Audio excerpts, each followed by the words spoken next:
Olá a todos, este é o canal Geopoliticando e hoje nós vamos falar um pouco sobre a China, sobre essa questão respiratória nova que está acontecendo por lá. Vamos passar um pouquinho no tema da economia, falar sobre o ataque que um navio americano sofreu no Mediterrâneo, sobre o Japão, Israel, Hamas, uma série de coisas. Vamos começar por isso aqui, você vai entender como tudo isso se conecta e como isso vai lhe afetar diretamente. Nós temos de estar sempre atentos para antecipar os movimentos e não sermos pegos de surpresa.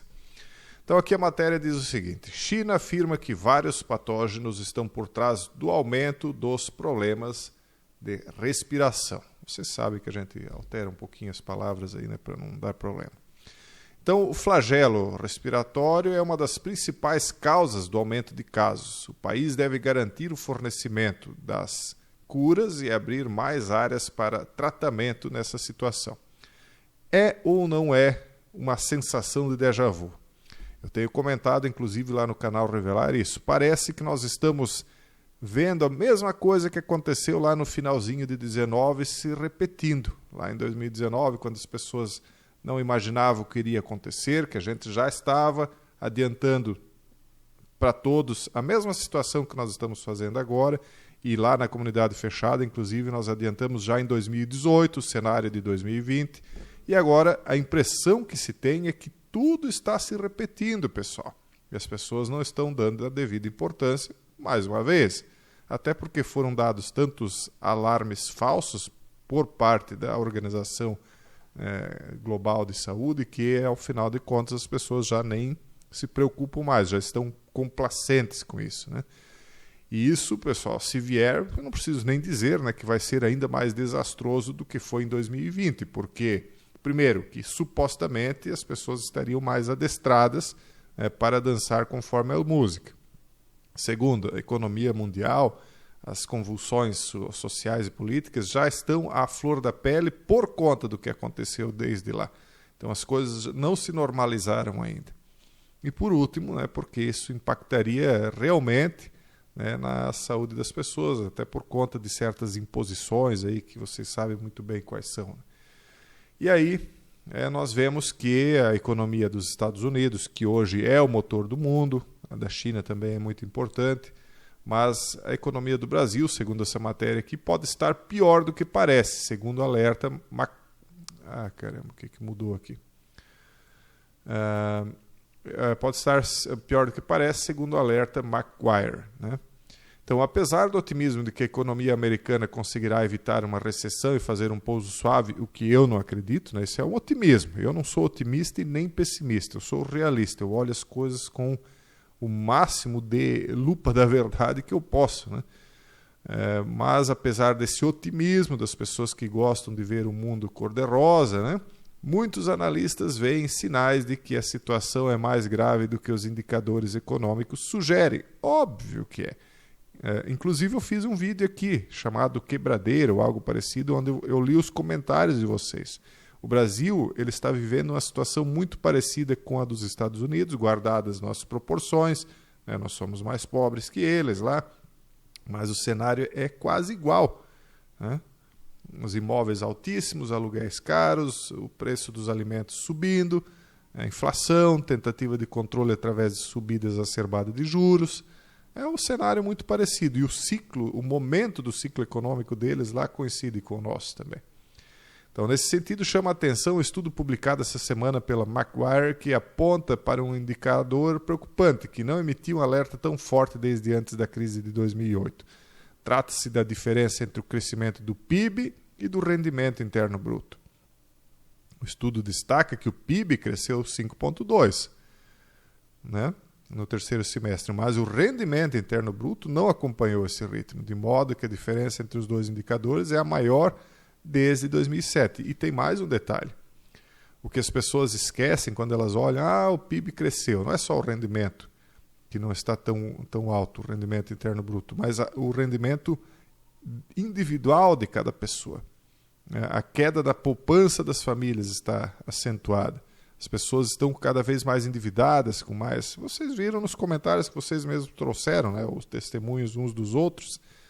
Então, Mas por que isso? Como é que o PIB cresce e as pessoas estão com mais dificuldades? Porque 2020 em diante causou a maior concentração de riquezas da história da humanidade, né? Desde o reinício da história, pelo menos, onde pobres, classe média e os milionários que nós conhecemos do nosso meio perderam poder de compra para as megacorporações, Vanguard, BlackRock, etc., que compraram todos os ativos que puderam e estão faturando alto, sim, né? Porque o preço de tudo está nas alturas e as pessoas, então, não têm mais a mesma condição que tinham de comprar antes. Os muito ricos continuam comprando, mas perdendo o poder de compra. Antes podiam comprar bem mais do que agora. E os mais pobres, né, sofrendo, que vocês têm relatado aí, né? Classe média e tudo mais. Mas aí eles falam aqui, uma deflação de bens está de volta e pode acelerar o retorno da inflação para 2%. Eu tenho dito, uma das coisas que eu acho que vai corrigir é o preço dos imóveis. Eu não estou aqui para fazer indicação de investimento, desinvestimento, de manutenção de investimento. É um vídeo meramente opinativo, né, pessoal? Educacional no máximo.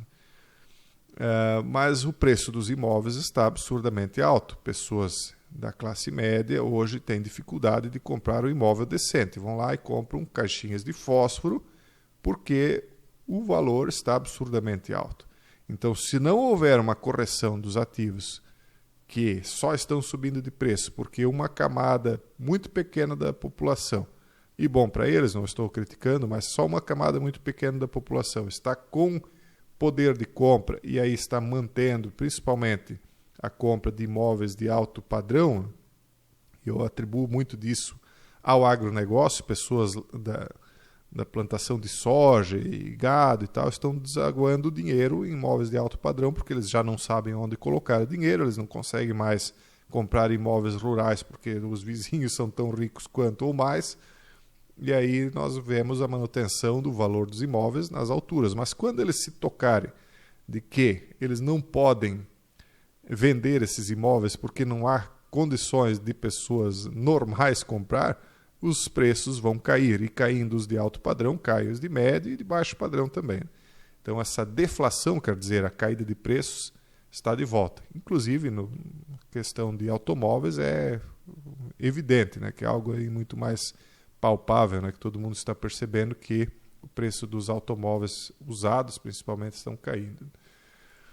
E aí o Fed tenta manter opções em aberto, sem antecipar um possível corte nos juros. Por que eu acho que eles estão fazendo isso?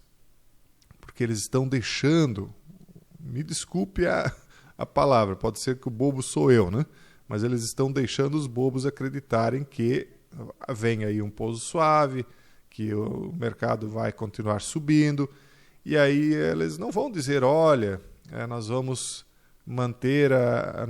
aumentar os juros novamente, porque se eles aumentarem os juros, as grandes corporações, os grandes envolvidos com o Fed vão vender as ações para quem agora? Para sair, guardar os ativos para depois comprar na baixa de novo. Então, eles vão mantendo esse suspense. Pode ser que eu esteja enganado, né? E que eles vão baixar os juros, aí, como muitos estão otimisticamente acreditando, mas não é a tendência de tudo aí que a gente vem somando, né?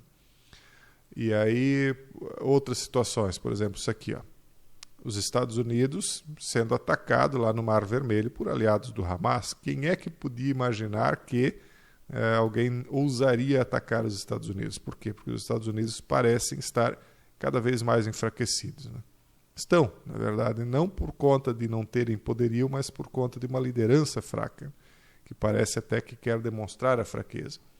Então, os Houthis, mais uma vez, né, lá no Iêmen, afirmaram, eles próprios dizem, né, que teriam então efetuado disparos contra, em retaliação ao que o Israel estaria fazendo em Gaza. E aí os Estados Unidos estão com seus navios lá para proteger Israel de adversários maiores, como por exemplo o Irã ou a própria Turquia, que andou fazendo aí as suas ameaças. Mas aí os proxies, né, como aquele grupo dos Houthis lá no Iêmen, né, então estariam praticando aí aquilo que os outros não podem fazer, tudo por procuração. Hoje em dia as coisas estão evidentes, mas não podem ser ditas, né? E Israel, né, depois do acordo temporário aí, né, de pacificação, né, o acordo se encerrou, o prazo se encerrou, Israel está avançando em uma nova incursão terrestre no sul de Gaza. Então eles estão avançando para o sul de Gaza após 3 dias de combates intensos, né? O primeiro relatório da IDF confirma que lançaram uma operação terrestre ao norte de Khan Yunis.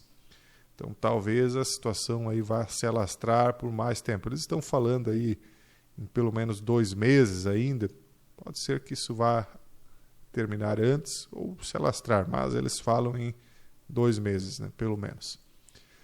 E a situação lá na Ucrânia não tem melhorado, né, pessoal? Lá continua, na verdade está se intensificando, só a gente não está sabendo porque parece que intencionalmente a mídia ocidental não quer mais falar do assunto, porque a Rússia tem avançado agora vagarosamente de novo, né? E a Ucrânia garante que não vai recuar, enquanto ela diz aqui, Rússia avança em todas as frentes. Na verdade, é a Rússia que está alegando que está avançando em todas as frentes.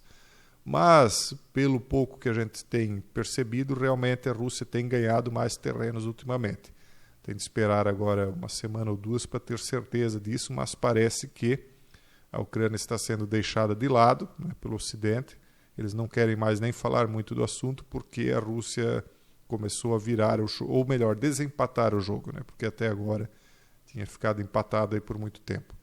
Então, Zelensky quer apoio dos aliados para Kiev fabricar os seus equipamentos de ataque e defesa. Sondagem mostra que russos querem acordo de paz, mas Sergei Lavrov não vê sinais de interesse vindos do Ocidente. Até porque ano que vem tem eleição nos Estados Unidos e para o Biden não interessa fazer um acordo de paz agora, né, entregando as terras, né, porque aí todo o dinheiro foi jogado fora e não conseguiram nada diferente do que já teriam conseguido lá no começo, né, que era a proposta inicial do Putin. Então eu acredito que antes das eleições do ano que vem nada muda lá na Ucrânia, a não ser, né, que algum dos lados aí consiga prevalecer, né, mas tirando isso nada muda. E aí terminamos falando dessa matéria. A economia do Japão contrai e risco de recessão cresce. A economia do Japão é altamente baseada em dívidas. É um sistema keynesiano totalmente absurdo, que inclusive um político socialista aqui de Blumenau, da época que eu fazia minha faculdade, ele foi vangloriar o Japão, quando ele foi dar uma palestra lá nos idos de 1900 e lá vai bolinha, elogiando como o Japão conseguia crescer se endividando. E agora nós estamos vendo aí a super mega bolha que o Japão criou e que os socialistas keynesianos estão fazendo a mesma coisa aqui no Brasil. Vários países do mundo estão copiando o sistema japonês, que é também parecido com o americano, embora aqui proporcionalmente os Estados Unidos têm mais capacidade de resistir ao estouro dessa bolha gigantesca que está formada. E isso tudo, pessoal, antecipa o cenário que eu acho que é de creche. Eu não estou vendo pouso suave de maneira nenhuma. Eu acho que isso é uma grande ilusão, uma enganação para pegar os pequenos desprevenidos. O PIB da terceira maior economia do mundo. Para quem não sabe, o Japão é uma ilhazinha, mas tem a terceira maior economia do mundo. Ele contraiu 2% no terceiro trimestre, um declínio muito maior do que a mediana das previsões do mercado. Por quê? Porque as megacorporações não estão sediadas no Japão, elas são proprietárias de empresas do Japão, de parte, né, das empresas, são controladoras e tal. Então, como é que o PIB dos Estados Unidos cresceu 5%? Porque as controladoras estão lá. Mas a economia real, aquela que bate aí nas botas de todo mundo, é diferente, né? Então, uns estão ganhando muito, concentração fenomenal de capital, e outros estão aí penando, né? Então, a economia do Japão contraiu no trimestre de julho a setembro, interrompendo 2 trimestres consecutivos de expansão devido ao consumo e exportações fracos, complicando os esforços do Banco Central para eliminar gradualmente seu estímulo monetário maciço em meio ao aumento da inflação. Então, como é que eles crescem? Com estímulo monetário maciço, ou seja, um crescimento fake. Até porque o Japão tem uma população extremamente envelhecida, né? É uma economia que não se preocupou, como várias aqui do Ocidente do mundo, né? Não se preocupou com o envelhecimento da população, em ter filhos, quiseram viajar, aproveitar a vida, e a conta dessa parcela aí de idosos, né, que juntou muito patrimônio, mas não teve filhos, vai chegar e está chegando rápido. E essa geração aí do Menini e sei lá o que lá, todo que eles criaram ainda, essas novas linguagens malucas deles, essa geração aqui que está se criando hoje vai ser a que mais vai sofrer se ela chegar a se criar, porque a situação no mundo aí não está fácil. Mas, sendo otimistas, como eles gostam de ser, né, se essa geração Menini chegar a crescer, vai ter um desastre completo aí na demografia na época deles, e eles vão pagar caro, né, por terem aderido a essas filosofias esdrúxulas, né, que estão vindo aí justamente para um controle mental que está sendo sim implementado e vai ser efetivado. Bom, esse é o vídeo de hoje, um forte abraço a todos e até o próximo vídeo, se Deus quiser.